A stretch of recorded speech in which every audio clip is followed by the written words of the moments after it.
반갑습니다. 자, 이제 시험이 한 뭐 시기 한 일주일 일주일이 뭐야 한 일주일 네 좋네요. 네. 어떻게 그래도 서류 전형들에는 다 통과해서 좋겠습니다. 뭐 안 좋아요? 나 나는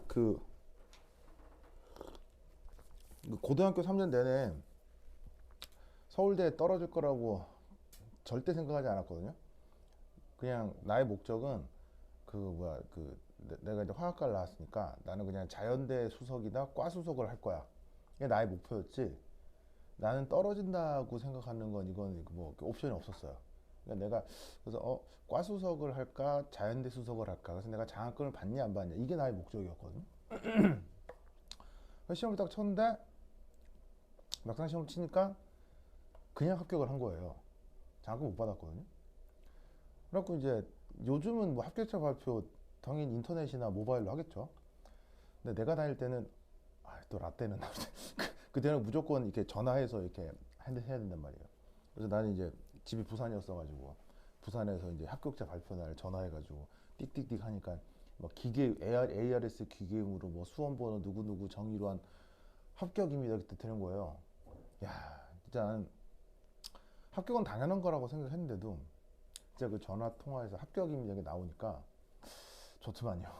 그 진짜 혼자서 방에서 막 소리를 얼마나 질렀는지 막 우와 소리를 질렀는데 갑자기 엄마가 막 뭐 벌떡 들어 왜 무슨 일이야 모르겠지 뭐 엄마가 그때 그런 적이 있었어요. 네. 그래서 사실 이제 개뻥을 친 거죠. 뭐 수석을 할 거다 뭐 이렇게 장학금을 받는다 개뻥을 친 거지만 이게 실제로 입시라고 하는 건 누가 당해도 두 군반 세 군반 하지 않겠습니까? 그죠? 네, 그래서 여러분들도 막 그런 상황인 것 같아요. 네, 하여튼 힘냅시다. 알겠죠? 네, 잘할 수 있을 거예요. 자, 그리고 여러분들이 치는 시험은 그 면접형 시험이죠. 그 면접형 시험인데 이게 착각이라고 해야 되나? 약간 다르게 생각할 수 있어야 되나? 이 심층 면접이라고 하는 것에 대해서 특별하다고 생각할 수가 있는데 특별한 시험이 아니에요. 그냥 이 심층 면접 시험도 그냥 문제 푸는 수업이에요. 그래서 내일 아마 실전 면접 대비 이렇게 시뮬레이션을 한번 할 텐데 그럼 그게 이제 내일 잡혀 있긴 하거든요. 그래서 이제 실제로 면접관 앞에서 여러분들이 발표도 해보고 그런 걸 이제 한번 잡았는데 그게 그렇게 중요하진 않아요. 그래서 해보면 또 다른 문제를 풀 수 있는 기회가 돼서 좋긴 합니다만 예를 들어서 인성 면접이나 아니면은 진짜 논술형 발표나 그런 게 아니에요. 얘는 그냥 문제를 알고 문제를 풀어야 돼요. 그래서 내용적으로 숙지가 되고 그 내용을 그냥 문제를 풀어 나가는 그걸 말로 푼다 이렇게 생각하시면 되는 거죠. 그래서 짧은 기간이긴 하지만 이것과 관련된 무슨 막 새로 막 특별한 테크닉 그런 게 있지 않아요. 그런 거 없어요. 그런 거 없고 최대한 일주일 동안 여러분들이 그간 공부하지 않았을 수도 있는 화학적인 지식에 대해서 수학이면 수학, 물리면 물리 그 교과목에 대한 특수한 지식들을 익히고 배우셔야 돼요. 아시겠죠? 그래서 이제 그런 것들을 이제 주로 말씀을 드리도록 하겠습니다. 자, 우선 어디를 보시냐? 나눠드린 교재에 3페이지부터 3페이지. 나눠드린 교재 3페이지.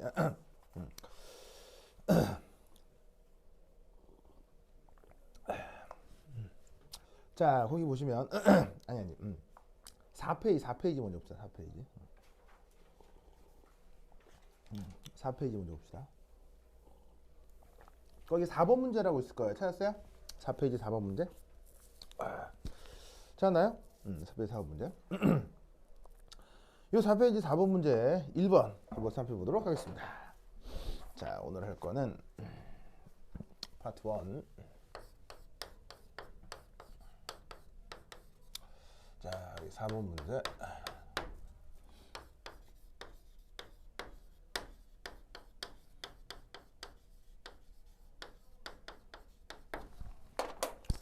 자, 매스 스펙트로메트리라고 쓰고 우리말 번역은 질량 분석법입니다. 맞다. 참고로 우리 오빠 이름이 현우? 현도? 아, 현도 너 학교 다니는 학교가? 아, 동산고등학교. 그다음 우리 언니 이름이 현도? 이현도라고 알아요? 아, 몰라. 아, 그래, 알겠습니다. 네. 자, 그럼 지현이 언니? 지현이 언니는 다니는 학교가? 중학교라고요? 호평 중학교요? 아, 호평 고등학교. 한 중학생. 나는 뭐, 초 울트라 슈퍼 엘리트인 줄 알았는데. 그래. 그래. 호평 고등학교. 알겠습니다. 그럼 우리 언니 이름은? 아현? 아현이 아이언이 학교가? 오류고등학교. 아, 그 학교 이름 놀림 많이 받죠. 아, 그래, 알겠습니다. 자, 그래, 저 어쨌거네요. 좋아요. 자, 질량 분석법. 그 질량 분석법이라는 테크닉이 있는데 얘는 원자, 분자 등의 질량을 알아내는 장치입니다.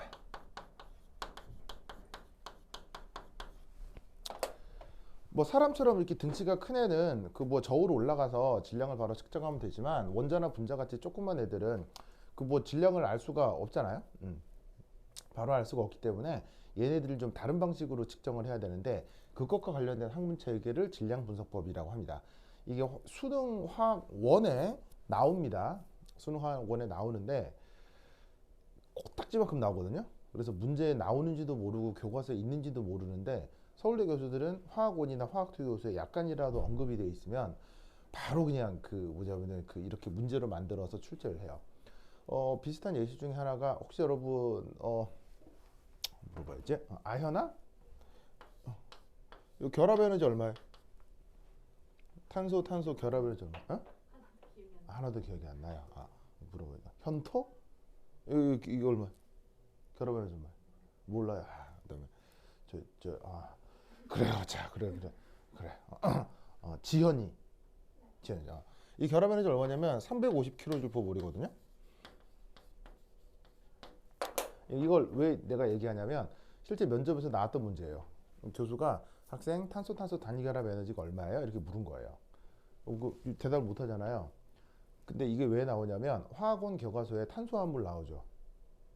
탄수화물 나오잖아요. 거기에 화학원 교과서를 뒤지면 조그맣게 표에 결합 에너지 표 1, 2는 나와요. 거기 이 나오겠죠? 그럼 교수는 그걸 보고 내는 거예요. 그러니까 왜냐하면 이런 실제적인 구체적인 데이터는 전문적인 관점에서 봤을 때 중요하거든요. 그럼 교수들은 그 화학원이나 화학투 교과서에 어떤 말이 나오잖아요. 그럼 학생들이 이거와 관련된 모든 것을 알 것이다 라고 항상 생각해요.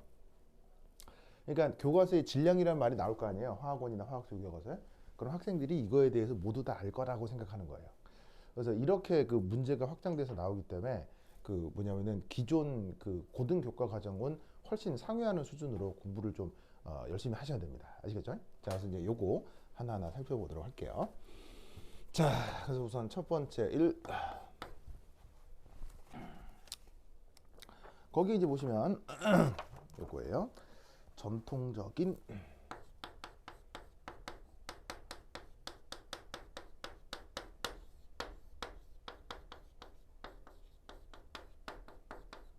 섹터 방식의 구동.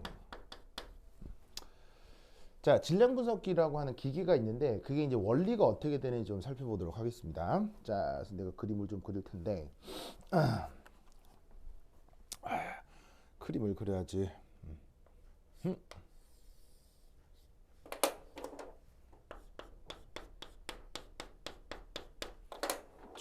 됐고.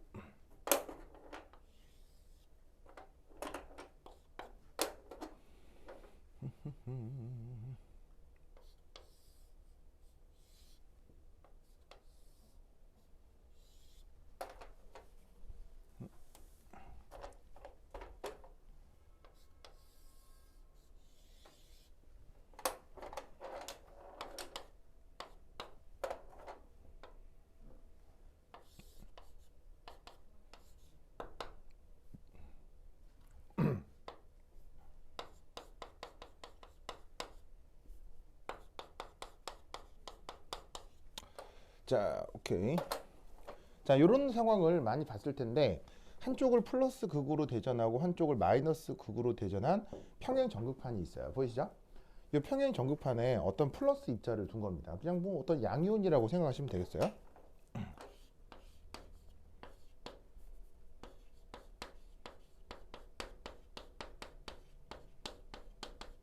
그래서 이제 어떤 양이온이 뭐 이게 뭐 원자의 양이온일 수도 있고 분자의 양이온일 수도 있는데, 제가 저렇게 전극판 사이에 들어가게 되면 플러스하고 플러스 사이는 청력이 있죠. 그래서 플러스 마이너스 사이는 인력이 있겠죠. 그럼 여기 있는 이 입자가 어떻게 되겠습니까? 이런 식으로다가 슝 하고 가속이 되겠네요. 그렇죠? 그래서 이때 플러스 극판하고 마이너스 극판 사이에 전압을 V라고 두겠습니다. 그럼 얘가 어떻게 되냐면 슝 하고 가속되다가 플러스하고 마이너스 사이 인력 때문에 여기 전극판에 도달하면 어떻게 되겠어요? 딱 부딪혀 가지고는 플러스하고 마이너스가 서로 정기적으로 중화가 되면서 마이너스 극판에서 플러스 극판으로 전자가 이동을 하고, 그럼 이 양이온은 전자를 받아들여서 정기적으로 중성이 돼서 소멸돼서 사라진다고요. 그러면 이렇게 돼버리면, 소멸돼서 사라져 버리면 이건 의미가 없잖아요. 그래서 이때 어떻게 하냐면 여기다가 A 하고 구멍을 딱 뚫어줍니다. 그러면 저 전극판 사이에서 그 뭐냐면 가속이 된 저 양이온이 슝 하고 빠져나왔다가 구멍이 이렇게 딱 뚫려 있으면 원래는 여기서 쾅 하고 소멸이 돼야 되는데 이 구멍을 따라서 짜잔 이렇게 해서 쇽 하고 빠져나오게 된다, 이런 말이죠.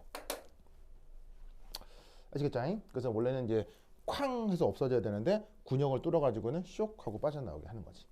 이때 이제 바깥에다가 보시다시피 요렇게 요렇게 요렇게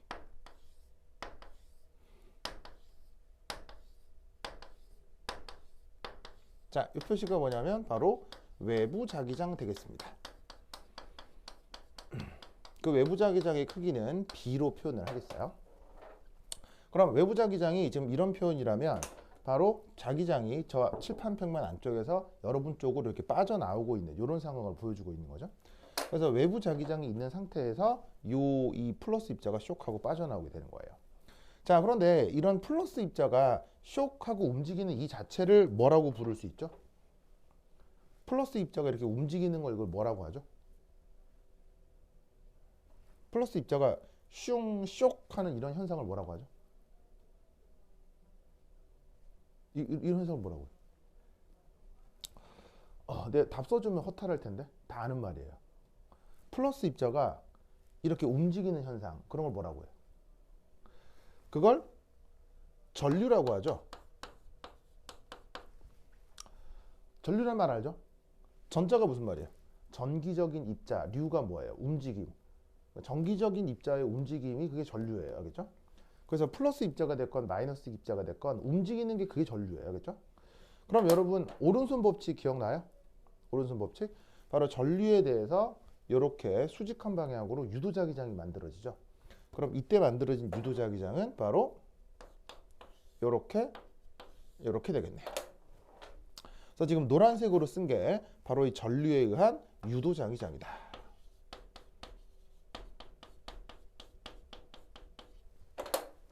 그럼 보시다시피 이 전류의 이 지금 칠판에서 보이시는 오른쪽 방향에서는 외부 자기장의 방향하고 유도 자기장의 방향이 서로 반대가 되죠. 그러니까 오른손 법칙으로 예측을 했을 때.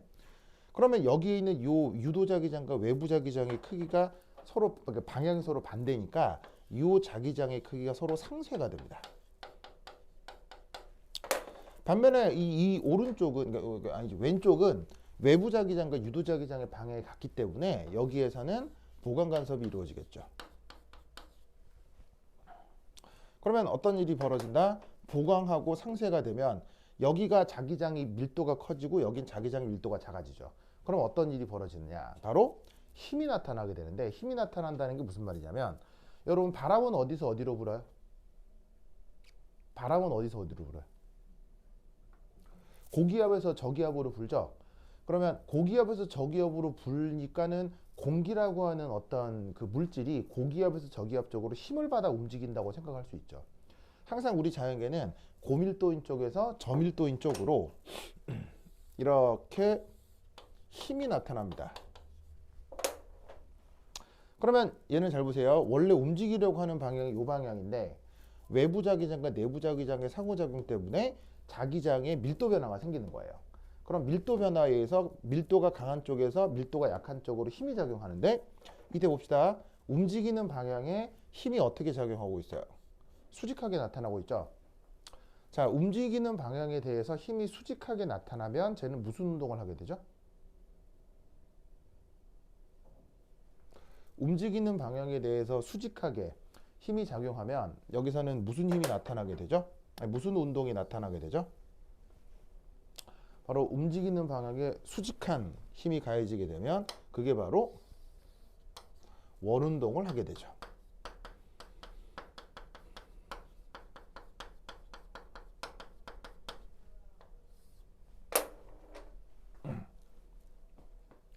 그래서 이렇게 이 평행 전극판에서 가속된 어떤 양이온은 외부 자기장 속으로 빠져나왔을 때 이압하고 이런 식으로 원운동을 하게 됩니다. 이 등속 원운동이라고 하는 것은 이렇게 기억을 해주세요. 진행 방향과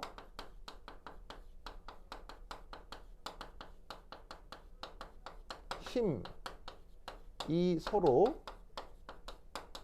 수직인 움직임이 등속 원운동이다. 그러면 등속 원운동을 하면 짜잔 이런 식의 회전 반지름이 나타나겠죠? 이 회전 반지름 요것을 측정하는 겁니다.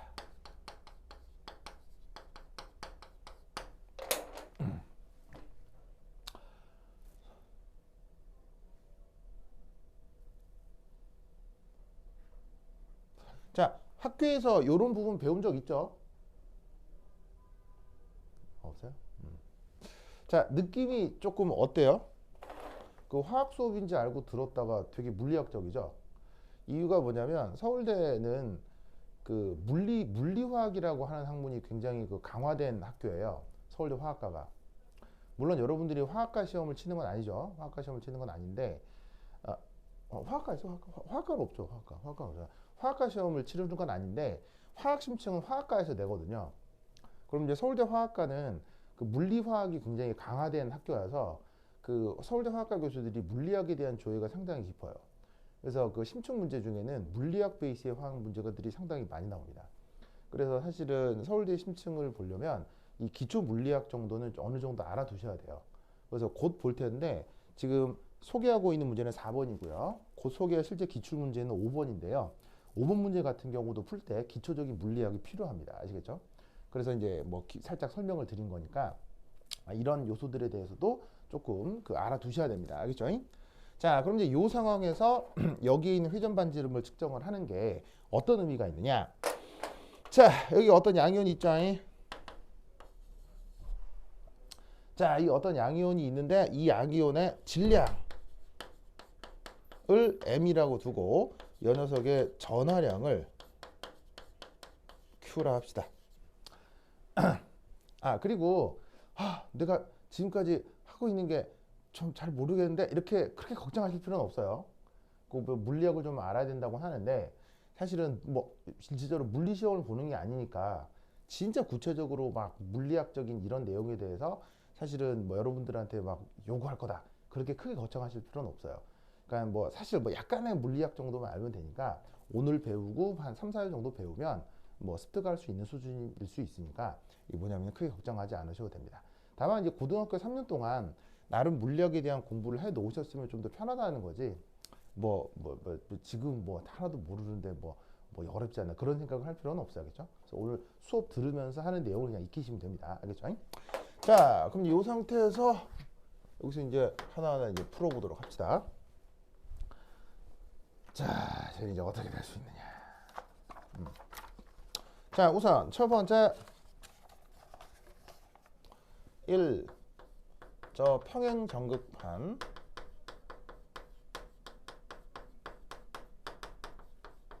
저기에서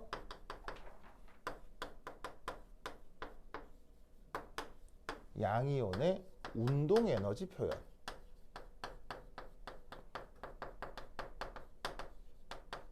자, 여기서는 어떤 표현을 써줄 수 있냐면 바로 QV는 2분의 1 MV 제곱 이런 표현을 쓸 수 있습니다. 자, 여기에 2분의 1 MV 제곱 이 표현은 알죠? 이거는 중학교 교과서에 나오니까요. 그래서 M이 뭐예요? 입자의 질량이고 V는 뭐예요? 속력이죠. 그래서 얘가 여기서 슝 하고 빠져나오는 요 속력을 V라고 하겠습니다. 그러면 이게 저기에 있는 양이온의 그 운동 에너지 2분의 1 MV 제곱이고요. 거기에 이제 Q 전하량에 여기에 있는 가속 전압이 붙어 있는데 이게 바로 뭐냐면 전기 에너지죠. 그래서 이 전극판 속에서 이 플러스 입자가 움직이게 되는 그 전기 에너지를 QV 이런 식으로 이제 표현을 한 겁니다. 그것이 저 녀석의 운동 에너지가 되는 거니까 이 사이에서 에너지 보존을 생각한 거죠. 자, 그 다음 어떻게 되냐면 두 번째 바로 저기에서 자기장 속에서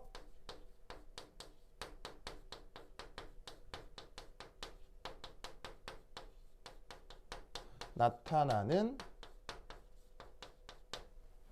전자기력이 어떻게 된다. 저기에 있는 등속 원운동의 그걸 일으킨다 라고 생각할 수 있죠. 그래서 어떤 수식을 하나 쓸 수 있냐면 QVB 그 다음에 R분의 MV 제곱 이런 수식을 하나 써볼 수가 있습니다.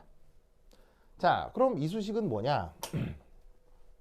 여기에 있는 이 표현이 이게 바로 구심력이라는 표현인데 이 구심력이 바로 등속 원운동을 일으키는 힘의 표현이에요. 자, 그 다음에 여기에 있는 QVB 얘를 로렌츠 힘이라고 하는데 이게 바로 외부 자기장 속에서 나타나는 그 전자기력을 QVB라고 합니다. 이 전자기력이 QVB라고 하는 걸 외우시면 되고요. 이것 또한 미분 등을 통해서 유도할 수는 있으나 얘도 지금 외우시면 됩니다.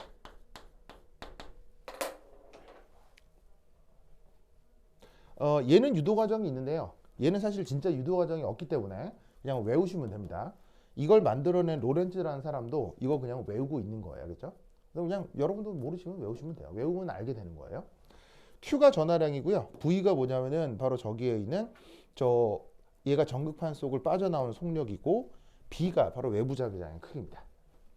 그럼 이때 여기에 있는 요 수식하고 요 수식 두 수식이 나오죠. 그럼 이 두 수식을 가지고 어떻게 하느냐?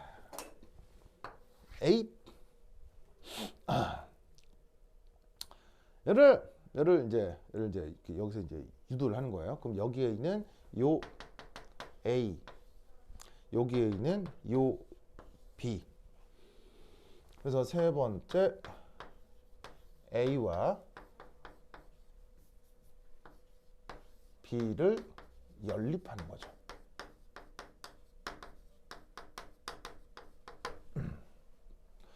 그러면 저 A하고 B를 연립하면 이제 어떤 결과가 나올 수 있느냐? 여기서 보통 어떻게 해주냐면 이렇게 해줍니다. 여기에서 얘를 이쪽으로 보내요. 그러면 QVM 하면 MV의 제곱 이렇게 되죠. 맞나요? 맞나? 맞겠지. 맞지. QVB 2분의 1 이렇게 되겠지. 맞지. QV MV QVB의 하여튼 이렇게 되겠지. 그 다음에 여기서는 여기 QVB가 있고 MV 제곱이 있잖아. 그럼 요 R을 이렇게 이쪽으로 보내가지고 QBR 한 다음에 MV 이렇게 되겠지. 맞아요? 맞아요? 뭐냐면 여기 있는 V 하나하고 V 하나하고 약분을 하면 샥샥 없어지고 이쪽으로 보내면 QBR 이렇게 되고 이렇게 표현되겠지. 그럼 여기에서 얘를 통째로 다시 제곱을 해. 그럼 얘도 제곱 이렇게 되겠지. 그러면 얘하고 얘가 같아지겠지. 그럼 얘하고 얘가 같은 거 아니야. 그럼 얘하고 얘가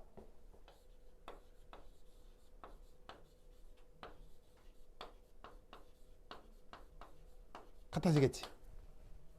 그래서 최종적인 결론이 뭐가 나오냐면 바로 이렇게 됩니다.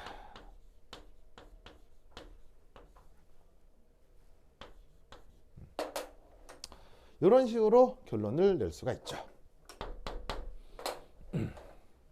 아시겠죠? 그죠?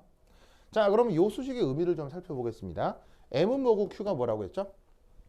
여기에 있는 이 양이온의 질량을 M, 전하량을 Q라고 했죠. 그것의 B가 이런 수식으로 정해지는데 이때 여기서 B가 뭐였어요? 저 외부 자기장의 크기고 V가 저 가속 전압이죠. 그러면 이 실험 기구 자체는 이미 세팅이 돼 있기 때문에 이 외부 자기장의 크기나 저기서의 가속 전압은 보통 일정합니다. 그럼 여기서 알 수 있는 사실은 뭐냐면 여기 R 아까 뭐라고 그랬어요? 이 R이 회전 반지름이라고 했는데 이 회전 반지름을 측정한다고 했죠. 그럼 이 회전 반지름을 얘는 보통 일정하죠. 이 회전 반지름 얘를 측정하게 되면 여기에 있는 요것을 알 수 있게 된다는 얘기예요. 무슨 뜻인지 아시겠죠? 자, 외부 자기장하고 저 가속 전압은 보통 일정한 값이라는 거 아시겠죠? 왜냐면 기계에서 이미 세팅이 돼 있을 테니까 얘하고 얘는 정해져 있고 이걸 측정해서 요 비를 계산할 수 있다는 얘기예요. 알겠죠? 자, 그럼 여기서 약간 화학적인 조금 얘기를 좀 하자면 자, 여기 지워도 되겠죠? 여기 지운다. 여기 지운다.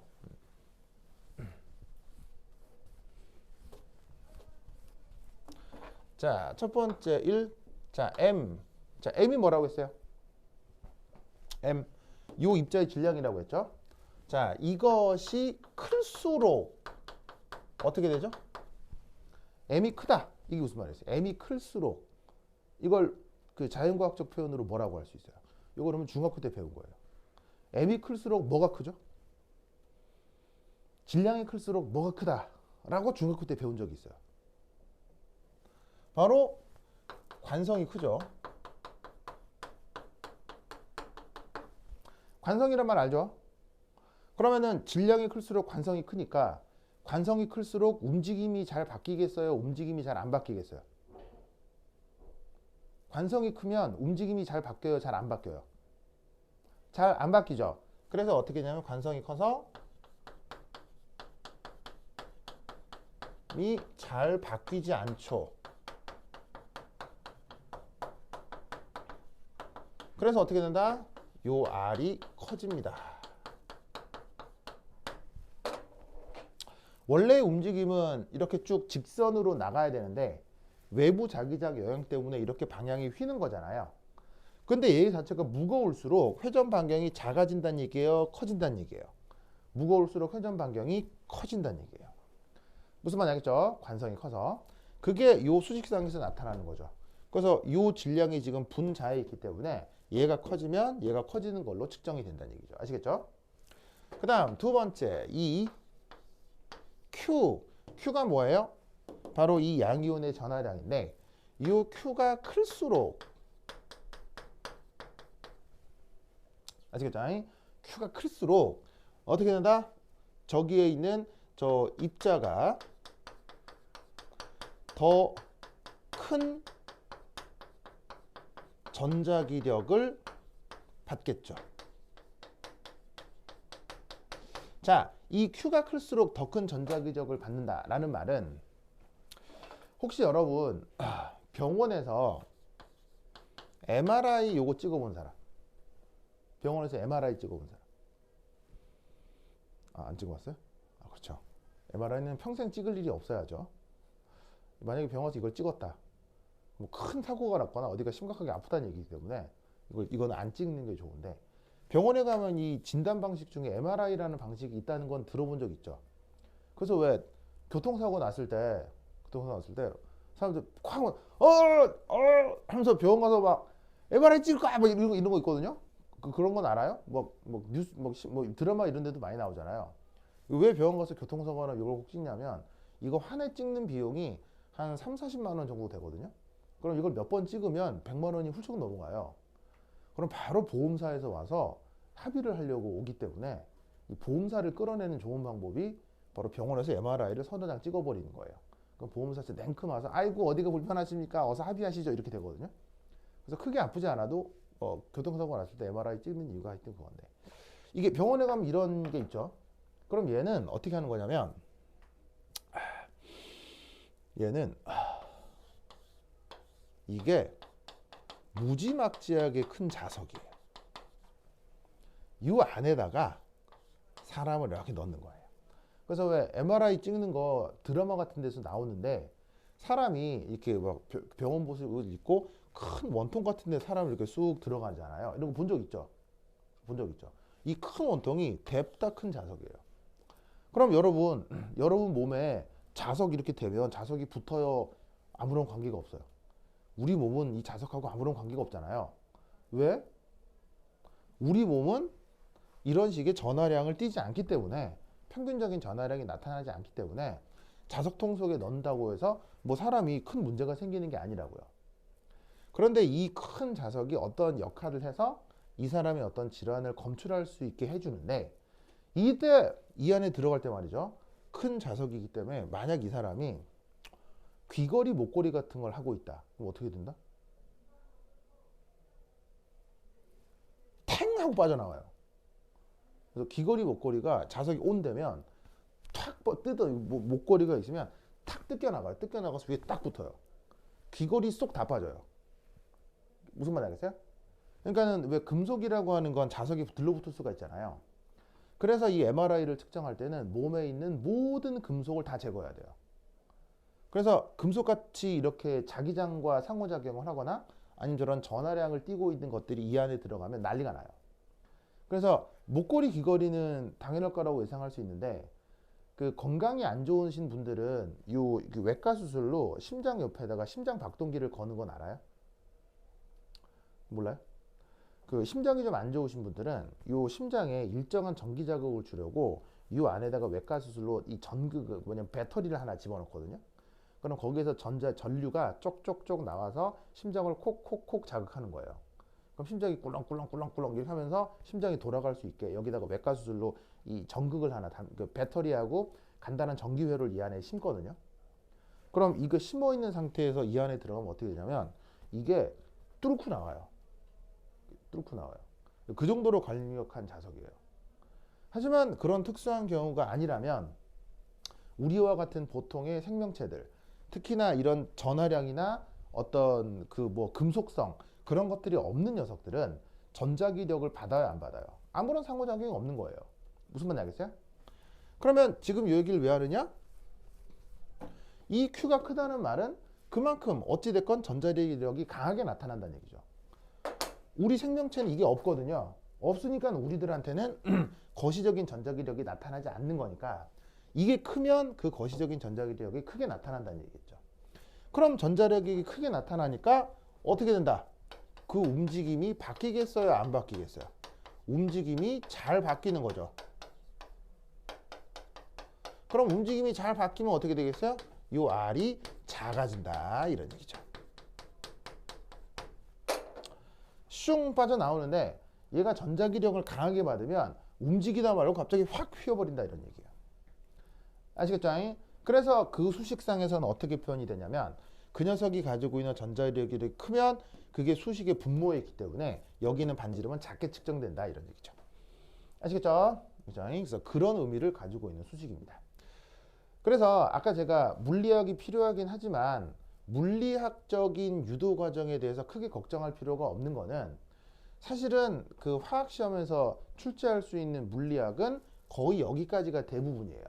근데 여기까지가 화학에서 물을 수 있는 거의 대부분의 그러니까 최고 수준의 물리학이니까 이 정도가 사실은 나올 가능성이 크게 높진 않아요. 그런데 어떤 게 시험에 나올 수가 있냐면 어떤 수식이나 원리를 놓고 이런 식의 말이나 현상적으로 표현하는 거, 이런 거는 화학에서 굉장히 잘 나오거든요.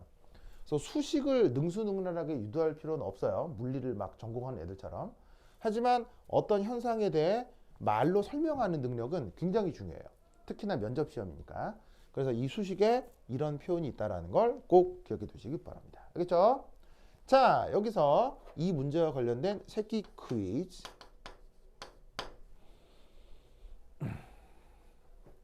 그런데 보통 요 Q는 1 플러스입니다. 왜 그럴까요?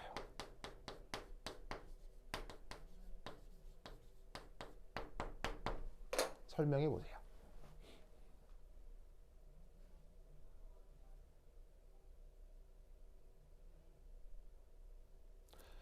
자, 지금 요 문제 의식을 알겠어요? 자, 뭔 말이냐면 우리가 지금 하려고 하는 게 질량 분석법이잖아요. 그럼 뭘 알아야 돼요? 질량 분석법이니까. 여기 있는 원자나 분자의 질량을 알아야 되는 거잖아요. 무슨 말 알겠죠? 그럼 결국 우리의 최종 목적은 뭐냐면 여기 있는 이것이 우리의 목적이에요. 뭐를 측정해서? 회전 반지름을 측정해서. 그런데 여기 있는 전하량도 회전 반지름과 관련이 있기 때문에 이 전하량이 바뀌면 질량과 관계없이 회전 반지름이 영향을 받을 수가 있다고요. 그래서 사실은 얘가 목적인데 얘 때문에 이걸 측정해도 얘를 명확하게 알 수가 없다는 거지. 그런데 놀라웠게도 보통의 경우는 이게 1입니다. 무슨 말이냐면 이 양이온이 보통 1 플러스라는 얘기예요. 2 플러스, 3 플러스는 거의 나타나지가 않아요. 왜 그러는지 설명할 수 있어야 돼요. 왜 그렇죠? 뭘까요?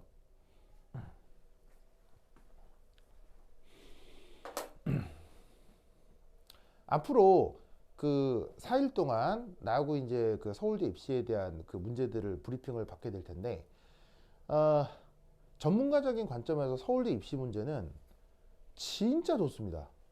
진짜 정말 주옥과 같은 문제들이 엄청나게 많아요. 그 서울대 시험 문제가 주옥과 같은 문제다라고 하는 건 이게 예를 들어서 그 서울대가 아닌 학교들 있죠. 그러니까 예를 들면은 뭐 서울대 아닌 학교 대표적으로 뭐 연대, 고대, 포항공대 뭐 이런 데 있잖아요. 그런데 기출문제 본 적 있어요? 그런데 기출문제를 딱 보시면요, 완전 어려워요. 왜냐면 문제를 딱 읽을 때 뭐야 이거 교과서에 나오지도 않는 거네. 그래서 연고대나 뭐 그 포항공대 이런 기출문제들을 보면 뭐 다 그런 건 아닌데 몇몇 것 같은 것들은 화학원이나 화학2에 전혀 다루지 않는 주제들이 문제로 만들어져요. 그래서 딱 보면요, 뭐지 내가 이런 거 배운 적이 있나 하는 문제들이 잔뜩 나오거든요. 근데 서울대 시험 문제는요, 딱 보면요, 이거 내가 중학교 때 고등학교 때 어디서 본 단어들로만 돼 있어요. 정말이에요. 서울대 문제들은 딱 읽으면 이거 내가 다 아는 말들인데? 근데 실제 문제를 풀면요, 서울대 입시 문제는 실제로 문제를 풀면 답을 제대로 쓰고 득점을 하기가 상당히 어려워요. 왜 그런 일이 벌어지느냐? 서울대 입시 문제의 특징은 분명 중고등학교에 나오는 전문 용어들을 조합해서 문제를 만들어요. 문제를 만드는데 그거에 답이 있을 거 아니에요? 그 답도 보통 어디에 있냐면요, 진짜로 중고등학교의 화학원 화학대 교과서에 있어요. 진짜예요. 근데 놀라운 건 상상을 초월하는 위치에 있어요. 상상을 초월한다는 게 무슨 말이냐면 분명 내가 지금 여기서 이렇게 나와 있는 단어들 있잖아요. 그건 내가 화학원 화학대 교과서에 예를 들면 1챕터에 있는 용어들을 뽑아서 문제를 만든 거야. 그럼 이제 이거 내가 분명히 수능 문제 같은 거 풀 때 뭐 이렇게 학교에서 배울 때 이런 단어들은 내가 챕터 1에서 주로 봤던 건데, 그럼 그 답이 여기 공부하면 있나? 근데 그 문제의 답은 저 뒤에 있는 4챕터에 있는 게 답이에요. 서울대 문제는 이렇게 돼 있어요. 그러니까 수능 교과 같은 것들을 공부를 하게 되면 어느 챕터의 내용은 그 챕터의 내용으로 풀 수 있잖아요. 근데 서울대 입시 문제의 특징은 어느 챕터의 소재를 가지고 문제를 만들어도 그것의 답은 책 전체 어딘가에 있어요. 그러니까 서울대 문제가 좋은 거는 뭐냐면요. 연고대나 포항공대 이런 데처럼 쓰잘데기 없는 희한한 걸 문제로 만들어내는 게 아니고요. 분명 중학교 때, 분명 고등학교 때 배웠던 어떤 걸로 문제를 만들어요. 근데 답이 어디 있어요? 역시나 중고등학교 때 교과서에 있는데 그 교과서 어디에 있을지는 아무도 몰라요. 즉 이건 무슨 뜻이냐면 공부를 할 때 중고등학교 교과 과정에 나오는 모든 내용에 대한 것들이 유기적으로 엮여 있어야 돼요. 그러니까 내가 여기에 있는 소재를 다른 챕터에 있는 내용으로 설명할 수 있어야 된다는 얘기예요. 그래서 서울대 입시 문제는 전문가적 입장에서 봤을 때 진짜 좋아요. 문제를 이렇게 만들어낸다는 얘기는 역시나 서울대 교수들이 상당히 능력이 있다, 공부들 많이 한다라는 걸 알 수 있는데 지금 이 질문도 그거예요. 여러분 이 주제가 좀 당황스러울 수 있는데 이 주제의 답은요 여러분들이 다 알고 있는 말이에요. 학교에서 다 배웠어요. 그리고 수능에도 맨날 나오는 말이에요. 이게 답이 뭘까요? 다 아는 말이에요.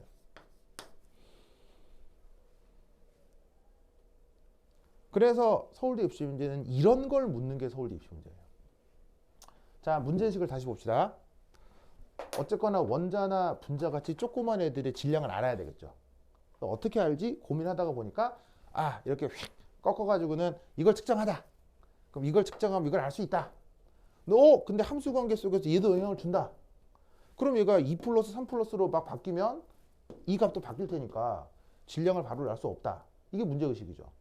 그런데 희한하게도 걱정하지 마라. 보통 얘는 1 플러스다. 왜 그러냐 설명하시오. 뭘까요? 바로 여러분들은 다 배웠습니다. 바로 이거예요. 이런 말 들어본 적 있죠?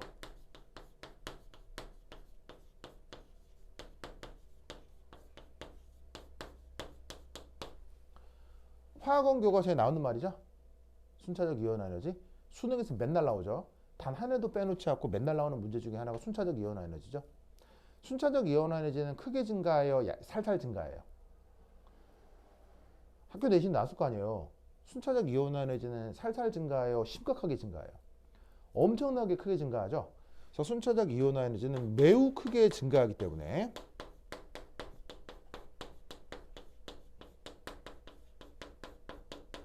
그래서 어떻게 된다? 저기가 2 플러스 3 플러스 이온 등은 나타나기가 어렵습니다.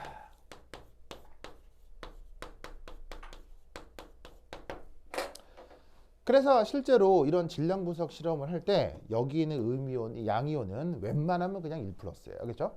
2 플러스 3 플러스가 나타날 확률은 0.1% 미만이거든요.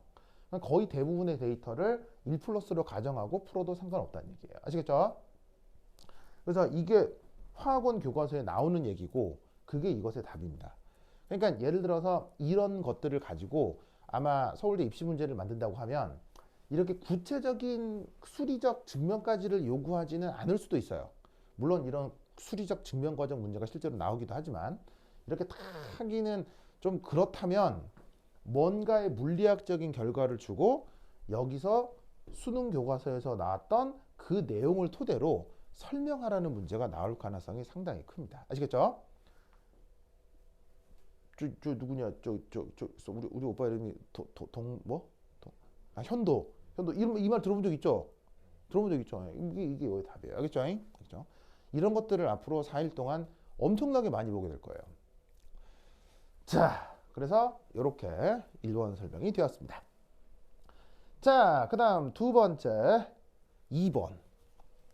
자, 여기 줄게요. 자, 빨리 쓰세요. 빨리 쓰세요. 쓰시고 그다음 새끼 문제 2번으로 넘어갑니다.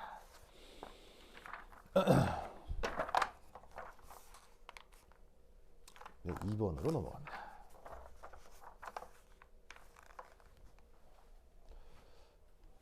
자, 여기 줄게요. 준다. 준다. H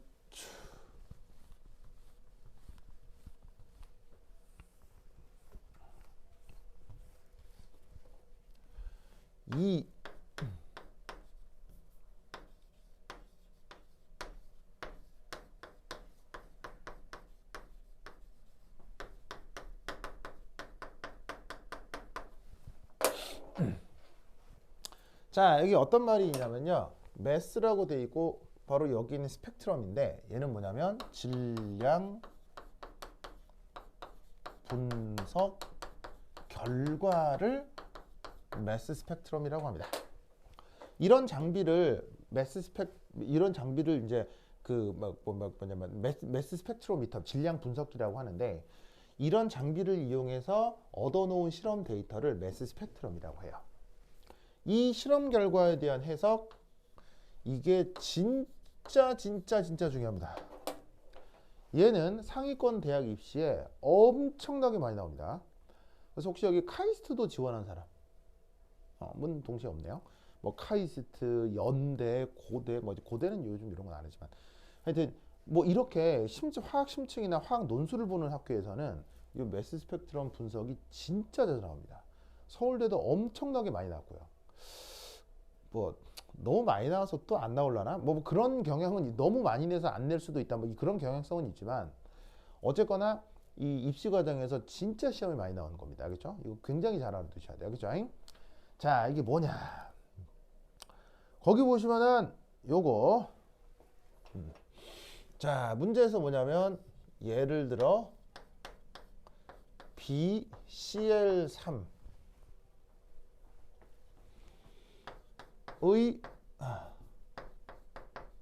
가능한 분자량 분포를 예상하라는 거죠. 자, 여기에 있는 어떤 양이온이 여기에 있는 이 BCl3라고 한번 해봅시다. 그럼 이 BCl3라는 분자를 놓고 이 똑같은 실험을 하는 거예요. 그럼 똑같은 실험을 했을 때 이렇게 원운동을 하면서 회전 반지름이 나타나겠죠. 그걸 측정하면 이 녀석의 이 질량을 알 수가 있다는 얘기죠. 전하량 Q는 1 플러스로 가정을 했을 때. 그럼 여기에 있는 이 질량을 통해서 이 녀석의 분자량을 또 예상을 할 수가 측정을 할 수가 있죠. 그 나타난 분자량 분포가 이제 어떻게 나타나는지 해석을 할 수 있어야 된다는 얘기예요. 그래서 이때 여기서 어떤 말이 하나가 나오냐면 첫 번째 1.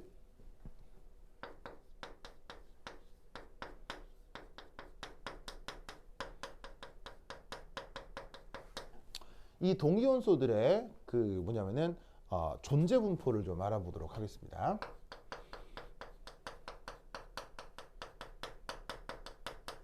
자, 붕소로 되어 있고 염소로 되어 있는데 붕소도 동위원소가 나타날 수 있고 염소도 동위원소가 나타날 수 있거든요. 그럼 이 붕소의 동위원소 분포, 염소의 동위원소 분포를 좀 살펴볼 텐데 자, 거기에 교재에 문제에 이런 어떤 그래프가 하나가 있을 겁니다. 자, 그거 보시면 거기에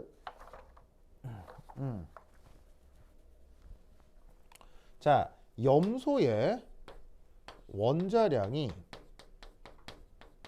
혹은 질량수가 35일 수도 있고 37일 수도 있는데 그 녀석의 존재비가 어디에 있어? 존재비가 여기 요렇게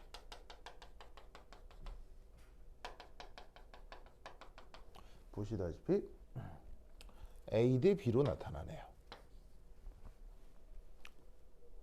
자, Y축에 있는 건 확률이거든요. 그러면 확률은 항상 다 더하면 값이 뭐가 되겠어요? 항상 1이 돼야 됩니다. 그래서 염소라고 하는 녀석의 그 질량수가 35인 확률은 뭐라고 돼 있어? B, 37인 건 A 이렇게 돼 있네요. 자, 그 다음 또 뭐가 하나 나오냐면 붕소도 마찬가지로 자, 원자량에 대한 확률이 나옵니다. 그게 붕소 같은 경우는 10과 11 분자량이 원자량이 10과 11인 것들로 나타나는데 이때 그 존재 확률이 10은 C, 11은 D로 나타나겠네요. 이때도 이 둘은 확률이기 때문에 다 더하면 1이 되겠죠. 자, 여기에서 자, 이 녀석의 가능한 분자량을 좀 살펴보면 여러 가지 경우 수가 있을 수 있어요. 자, 붕소의 원자량이 10 아니면 11, 염소의 분자량이 35 아니면 37이니까 이때 가능한 게 이 붕소 같은 경우는 보시다시피 원자량이 10, 그리고 여기에 있는 염소가 보시다시피 35.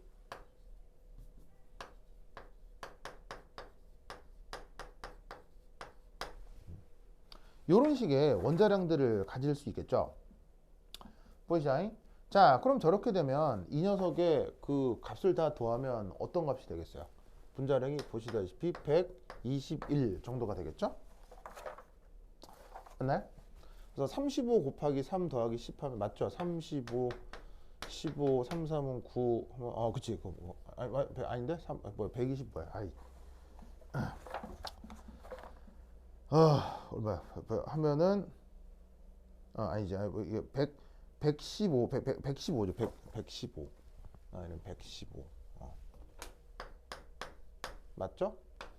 35 곱하기 35, 15, 3, 3은 9. 105, 115, 115. 이렇게 되죠.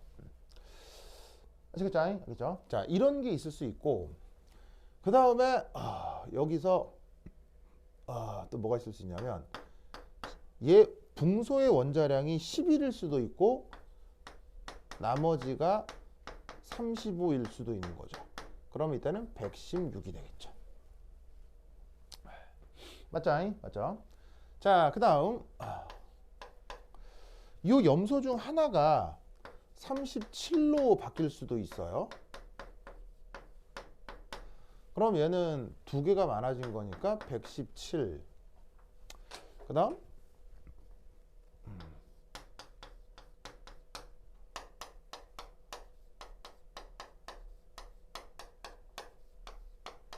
118, 5, 6, 7, 8. 오, 다행하게 맞네. 그 다음 37, 37, 35. 그럼 어떻게 되냐면 여기서 2가 커지는 거니까 119. 그 다음 11에 37, 37, 35 하면은 120. 그 다음 마지막으로 10에 37, 37, 37 해주면 121, 11에 37, 37, 37 하면 122. 그래서 보시다시피 요 BCl3라고 하는 가능한 분자량은 115에서 122까지 가능할 거라고요. 맞죠? 그래서 뭐냐면 원자량들을 다 더해서 분자량들을 표현하는데 가장 가벼운 것부터 가장 무거운 것까지 뭐 보시다시피 분자량 분포를 보시면 이런 식으로 표현이 될 거라는 얘기예요. 총 몇 가지 경우의 수가 있냐면 하나, 둘, 셋, 넷, 다섯, 여섯, 일곱, 여덟 가지 경우의 수가 있을 수 있다 이런 말이죠. 아시겠죠? 그럼 이때 여기서 뭘 할 거냐? 요걸 해보도록 하겠습니다. 자, 이제 여기 줄게요. 여기 줄게요. 줄게요. 자, 그럼 여기서 이제 뭘 해볼 거냐?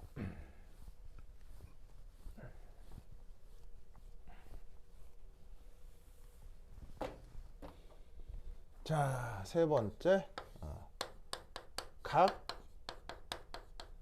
분자량이 나타날 전체 확률을 계산해 보도록 하겠습니다.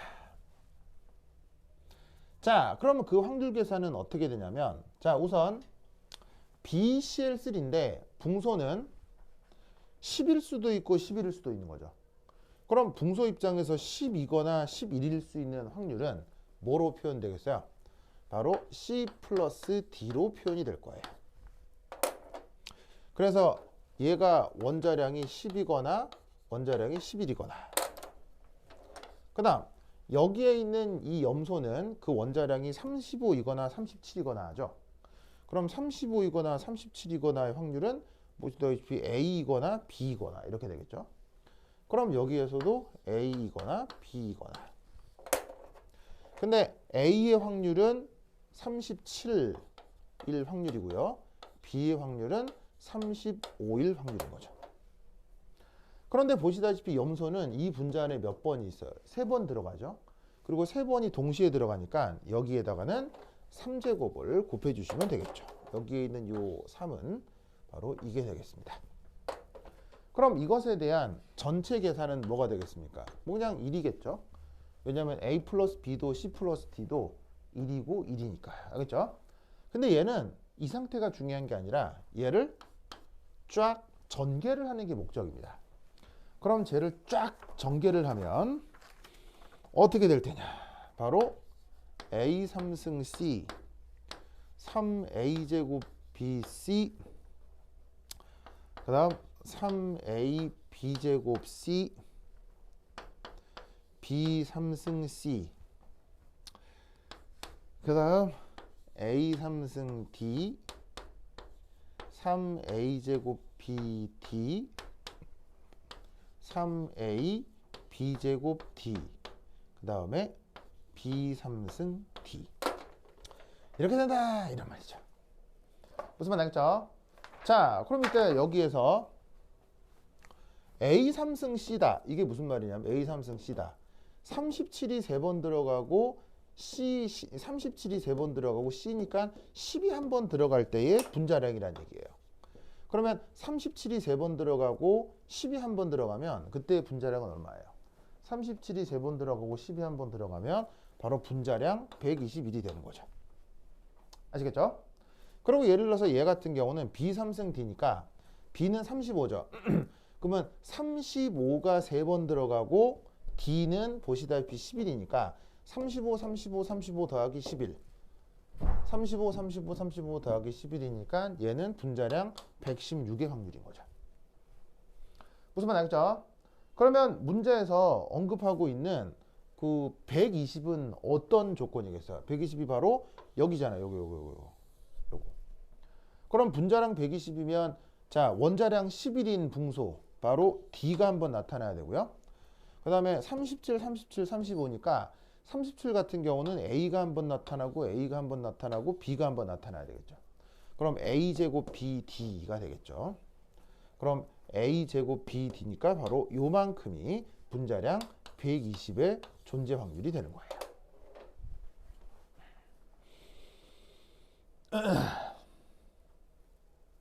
알겠죠? 그래서 이 문제의 답은 바로 3A제곱 BD다라고 답을 해주시면 됩니다. 무슨 뜻인지 아시겠죠? 그래서 요 2번 같은 경우 역시나 문제를 좀 풀어보시면 이게 화학 문제라기보다는 중학교 때 배웠던 그 확률 통계 문제 같죠? 경우의 수를 따지고 확률을 계산하는 그런 어떤 파트인데 놀랍게도 서울대 입시에서 이게 진짜 잘 나옵니다. 그렇죠? 엄청 잘 나옵니다. 그래서 이런 어떤 문제가 있다라는 거 이렇게 풀어나간다라는 걸 꼭 기억해 두세요. 아시겠죠? 오케이. 좋아.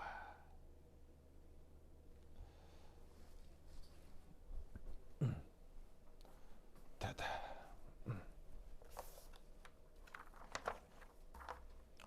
자, 어서 필기 마무리 하십시오.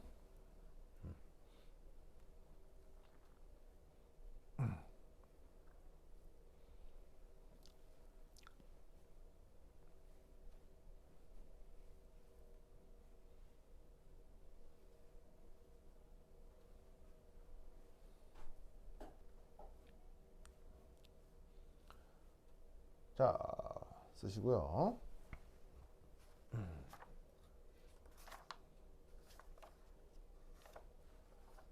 자, 잘 쓰셨나요? 썼죠? 자, 그 다음 살펴본 문제는 거기 보시면 5번 문제 한번 봅시다. 5번 문제. 5번. 찾았어요? 5번, 5번? 이건 2013년 서울대 수시입니다. 아시겠죠? 2013년 서울대 수시 문제인데 그거 아마 그 여러분들은 구하기 어려운 문제일 거예요. 서울대에서 냈던 그 뭐냐면 아주 세부적인 내용들까지 들어 있어서 여러분들이 구할 수는 없는 문제들입니다. 제가 특별히 보여드린 건데 5번 자 보세요. 딱 시작이 질량 분석기라고 돼 있죠. 찾으세요? 실제 여러분들이 서울대 문제를 만나면 이런 걸 보게 된다는 얘기예요. 그러면 거기 새끼 문제가 1, 2, 3, 4, 5, 6, 7, 8 우와 엄청 많죠? 엄청 많죠? 그러면 진짜로 이렇게 새끼 문제가 많으냐? 그건 아니고요. 예를 들어서 거기 새끼 문제 1번에 보시면 그 자수 이렇게 돼 있죠. 자수 찾았어요? 자수? 뭐 십자수를 얘기하는 건 아니고 자자가 뭐냐면은 자연대 숫자가 그 뭐냐면 저기 숫자가 뭐더라? 뭐지 저기 수의대 뭐 이쪽이에요. 알겠어요? 그리고 공자가 공대 뭐 이런 거고요. 아시겠죠? 그러니까 이게 무슨 말이냐면 새끼 문제가 되게 많은데 실제로 그 서울대 화학과에서 심층 문제를 만들 때는 되게 다양하게 여러 가지 것들을 만들어낸다는 얘기예요. 그래서 다양하게 여러 가지 것들을 쫙 만든 다음에 그 각 단과마다 그리고 각 그 과마다 이 문제들을 조합하는 거예요. 그럼 당연히 그 화학과 같은 경우는 어떻게 조합이 되겠어요? 가장 어렵게 조합이 될 거고요. 뭐 화학이 크게 필요하지 않은 과는 그나마 좀 난이도가 좀 달라지겠죠. 아시겠죠? 어떤 뉘앙스인지 아시겠죠? 그래서 실제로 교수들은 한 문제의 새끼 문제를 이렇게 되게 많이 달아서 충분히 만든 다음 각 과마다 상황에 맞게 문제를 조합하는 거예요. 알겠죠? 이때 이제 되게 중요한 게 자 1, 2, 3, 4, 5, 6 한 다음에 쭉 넘어가서 7번 문제를 한번 보세요. 7번 찾았어요? 그 새끼 문제 7번에 어떤 말이 붙어 있죠? 괄호에서 추가란 말이 있죠. 보이세요? 추가 찾았어요? 이게 무슨 말일까요? 추가 이게 무슨 말일까요? 이 추가가 뭐냐면요. 추가가 이겁니다. 이 심층 면접 수업을 어디선가 이제 뭐 다른 데서건 어디서건 공부를 듣거나 누군가의 어떤 조언을 들을 수도 있어요. 그게 꼭 화학이 아니라 뭐 수학이건 물리학이건 다 마찬가지인데 아마 여기 그 수학도 보는 사람 다들 화학만 봐요? 네, 뭐 화학만 봐요? 몰라요? 아니 이미 자기 과 지원 다 됐을 거 아니에요. 화학만 봐요, 여러분들? 수학도 봐요? 그거 화학하고 생물, 화학하고 생물. 그 과학 두 개를 선택하는 사람도 있는데 여러분들은 보통 그렇죠. 근데 서울대에서 대부분은 요즘 수학이어가지고 뭐 수학을 다 보는데 이제 과학 두 개를 선택하는 경우도 있네. 근데 그게 과학 과목이 됐건 수학 과목이 됐건 이런 말을 들어본 적 있을 거예요. 이게 면접 시험이니까 풀다가 모르면 어떻게 할 수 있다고요? 풀다가 막히면 어떻게 하라고? 면접 시험이니까. 이런 말 들어본 적 있어요? 저기 풀다가 조금 어려우면 거기 있는 그 면접관한테 힌트를 좀 달라고 이렇게 말을 해보라 이런 말 들어본 적 있어요? 그런 말 들어본 적 있어요? 현도 그런 말 들어본 적 있어요?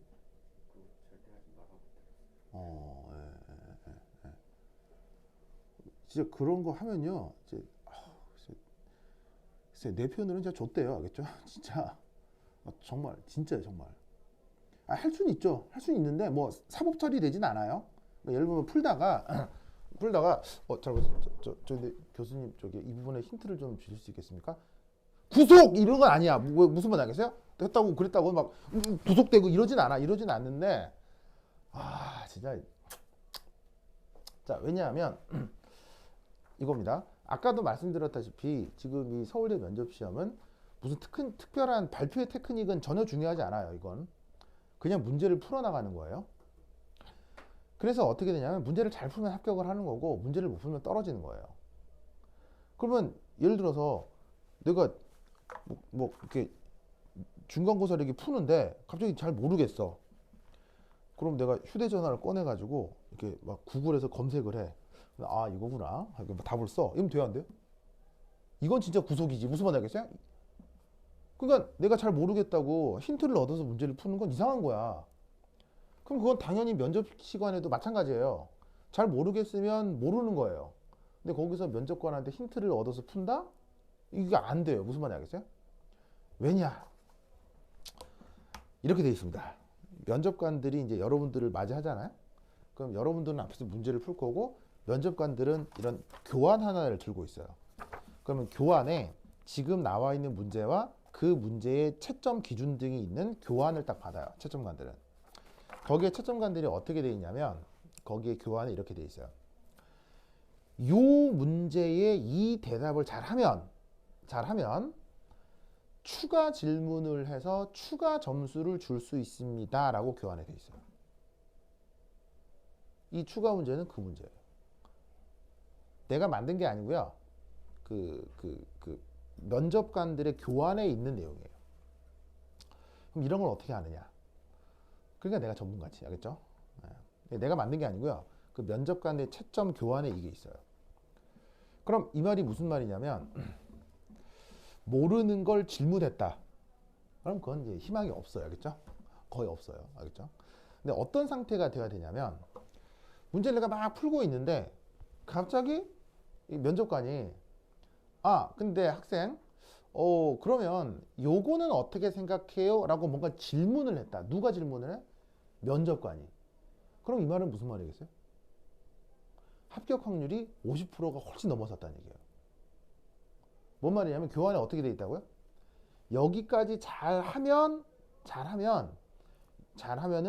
요 질문을 추가로 해서 추가 점수를 줄 수 있다고 돼 있기 때문에 여러분들이 잘 풀고 있는데 갑자기 면접관이 나한테 먼저 말을 건다.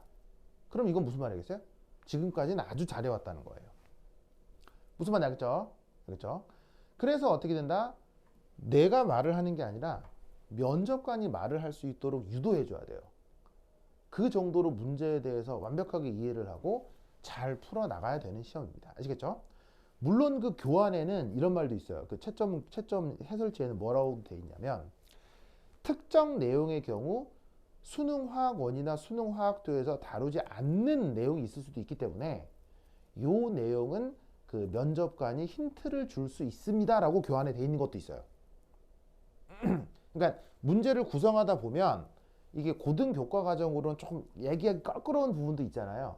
그럼 이제 그런 좀 고등교과를 넘어서는 부분이 이렇게 문제에 살짝 포함되어 있을 수도 있거든요. 그런 거는 문제에 충분히 설명이 되고 그 다음 또 특별한 경우는 채점관이 실제로 이렇게 힌트를 추가로 줄 수도 있다라고 교환이 돼 있는 게 있어요.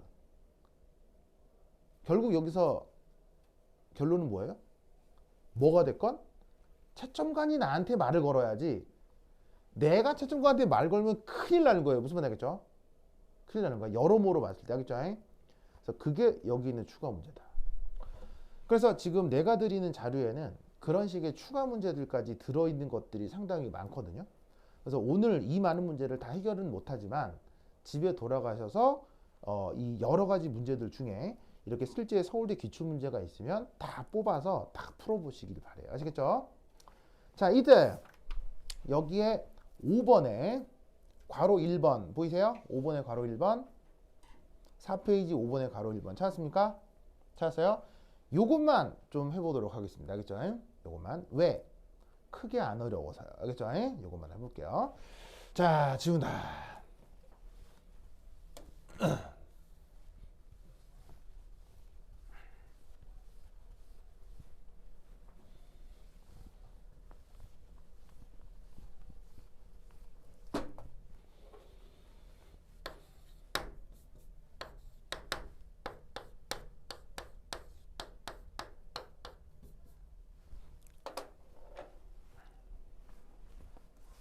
자, 거기 5번에 1번 한번 해보세요. 실제로 이 서울대 입시 문제니까 한번 해보시기 바랍니다.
자, 봅시다.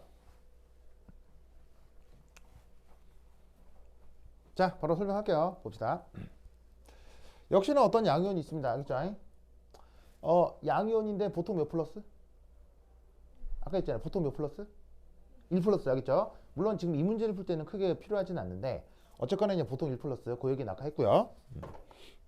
그래서 이제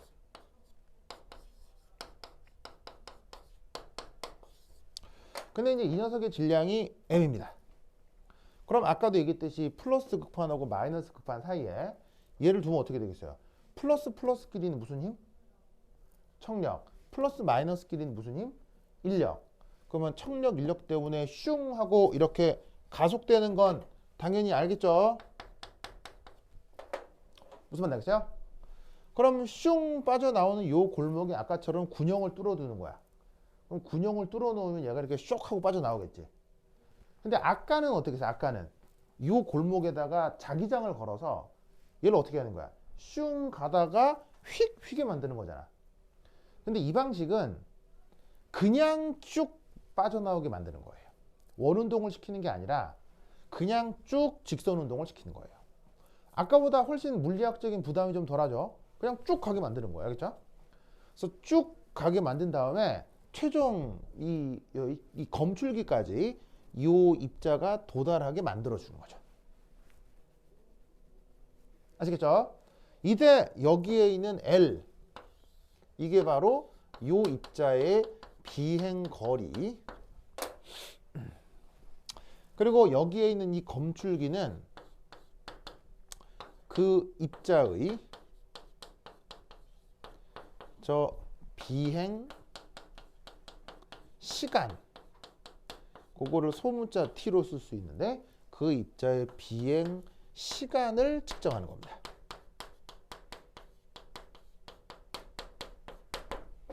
자, 여기서 쇽하고 빠져나왔을 거 아니야, 그렇죠? 쇽하고 빠져나와서 여기서부터 여기 디텍터까지 검출하게 되는 그 시간을 측정하는 겁니다. 그래서 여기 어떤 말이 있냐면 TOF란 말이 있는데, 자, 얘를 뭐 줄임말이라고 하는 거냐면 바로 Time of Flight예요.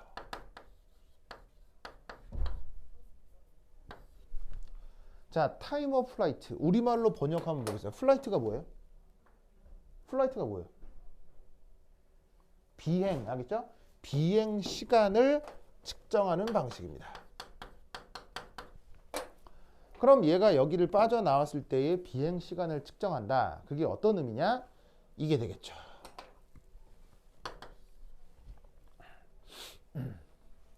자, 저기에서 자, 쟤를 한번 보시면 뭐냐면은 이 이온의 비행 속력을 한번 생각을 해봅시다.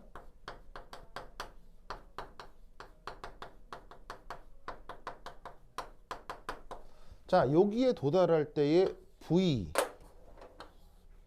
요게 이 녀석의 비행 속력이라고 합시다. 그럼 그 이온의 비행 속력 V는 어떻게 표현될 수 있냐면 L over T, 맞나요? 자, 이거 모르면, 이런 걸 모르면 서울대 가기는 어렵겠죠? 자, 뭐를 뭐로 나누는 거예요? 거리를 시간으로 나누어 속력을 표현한 거예요. 이거 어디 나오는 거죠? 중학교 교과서에 나오는 거죠. 여러분 이 정도는 알죠? 지연아, 손 보는 거 아니죠? 알고 있죠? 그다음에 현아? 이거 알죠? 그래요. 표정이 좀 어두운 것 같아서 이 정도는 알죠? 자, 이제 여기서 바로 이온의 운동 에너지. 자, 이온의 운동 에너지는 이 K라고 해서 2분의 1 mv 제곱. 맞나요? 자, 여기서 K 이게 영어로 키네틱이라고 쓰죠. 그래서 운동 에너지를 키네틱 에너지라는 말로 쓰죠. 그런 건 들어본 적 있죠? 예. 자, 이때 여기에는 요 V 자리에다가 얘를 쇽 넣는다는 얘기예요. 그러면 얘를 어떻게 표현할 수 있다? 쟤를 저기다가 쇽 넣어서 이렇게 표현할 수가 있겠네요. 이 K는 2분의 1 M 한 다음에 T제곱 L제곱 맞나요? 얘를 여기 넣으면 이렇게 되겠죠? 그래서 여기서 뭐를 할 수가 있냐면 M은 2EK 오버 오버 T제곱 L제곱 이렇게 표현이 된다 이런 말이죠. 자, 여기까지 뭐 되게 어려워요? 뭐 완전 당연한 거예요? 완전 당연한 거죠. 이것도 당연한 거고 당연한 거서 조합해서 이렇게 만들어 놓은 거죠. 자, 이제 어떻게 한다? 요만큼이 보통 일정한 상수입니다. 이 K가 뭐냐면 바로 여기서 슉 하고 가속된 입자의 운동 에너지를 그걸 EK라고 하기 때문에 이미 이 입자의 운동 에너지는 이 전극판사에서 결정이 된다고요. 그럼 결정된 게 빠져나올 때 이 비행거리도 변하겠어요? 보통 고정되어 있겠어요? 기기가 정해져 있으니까. 이것도 정해져 있을 거 아니에요. 그래서 여기서 가속되는 에너지가 정해져 있고 여기서 비행하는 거리가 정해져 있기 때문에 이 둘은 보통 일정한 거예요. 그럼 이때 누구와 누구의 관계를 생각하는 거예요? 요 T와 M의 관계를 생각을 하는 거예요. 자, 바로 1. 시간을 측정하여 바로 그 질량을 알아내는 겁니다.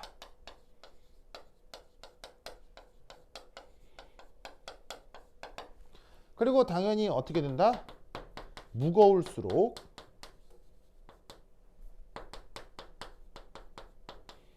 비행 시간이 길어지는 거죠. 시간으로 질량을 환산해 내는 거예요.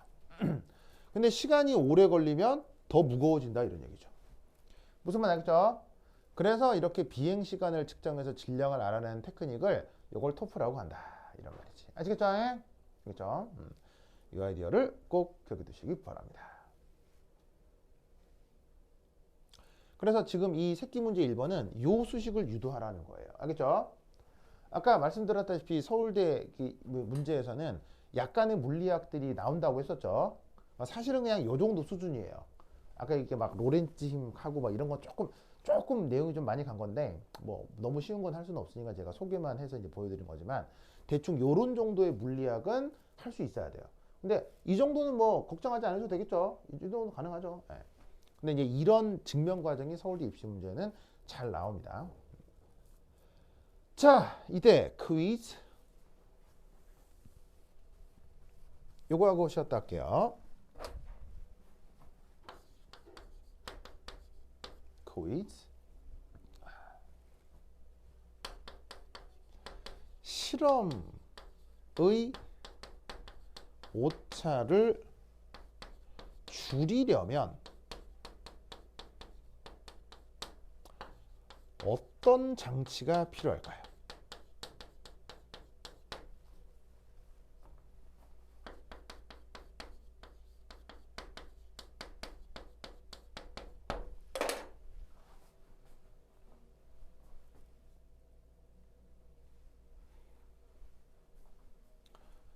자, 저 실험에서 실험의 오차를 줄이려면 어떤 장치가 더 추가적으로 필요할까요? 자, 결국에는 질량을 알아내려고 하는 거 아니에요. 질량을 알아내려고 결국 뭘 측정하는 거죠? 시간을 측정하는 거죠. 그러면 시간을 측정해서 질량을 알아내는 건데 이때 이 질량 측정의 오차를 줄이려면 어떻게 해야 되겠어요? 그리고 여기서의 오차는 당연히 시간 측정의 오차겠죠.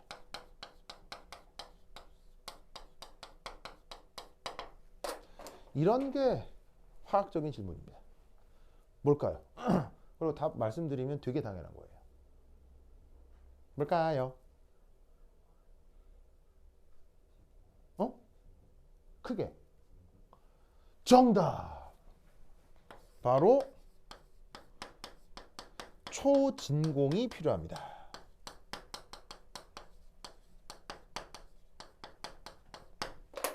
뭔 말이냐면 얘 전체를 진공으로 만들어줘야 돼요. 이 실험하는 전체를 진공 조건으로 만들어줘야 바로 시간 측정의 오차가 줄어듭니다. 왜 그럴까요? 왜 그럴까요?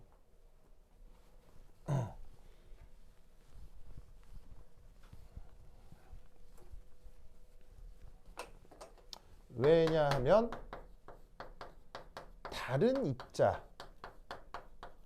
입자와의 충돌이 나타날 수 있기 때문이에요.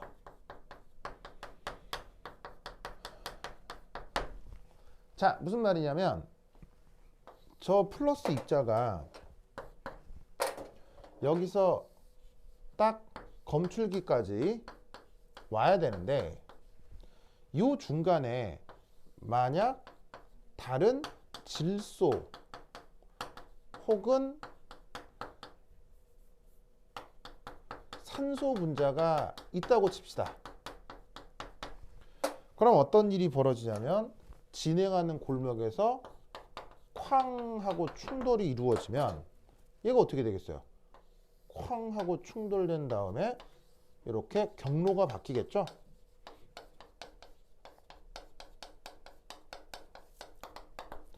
그러면 경로가 바뀌어버리면 여기서 여기까지 시간하고 여기까지 시간하고 당이 같아지겠어요? 달라지겠어요? 당이 달라지겠죠.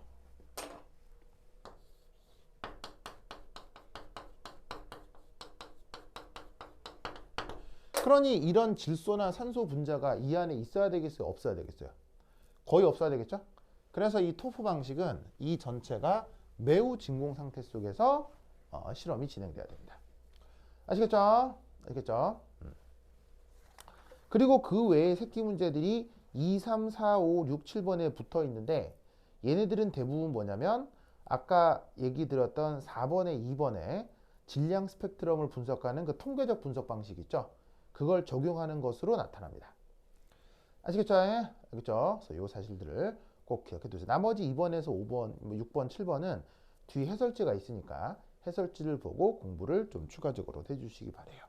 알겠죠? 오케이, 됐다. 그러면 좀 10분 쉬었다 하도록 하겠습니다. 화장실을 다녀오세요.